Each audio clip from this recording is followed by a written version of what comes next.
Hey guys, in this video, I will show you how to connect Figma to Lovable AI. All right, let's begin.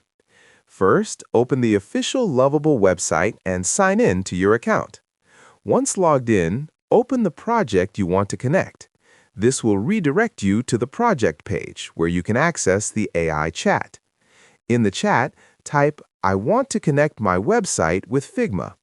The AI will guide you through the integration process. Make sure to respond to any questions the AI asks regarding the connection. These prompts help ensure that the integration is set up correctly.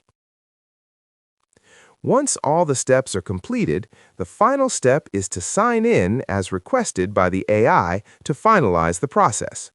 After this, your Figma account will be connected to Lovable AI, allowing you to seamlessly transfer designs and collaborate more efficiently.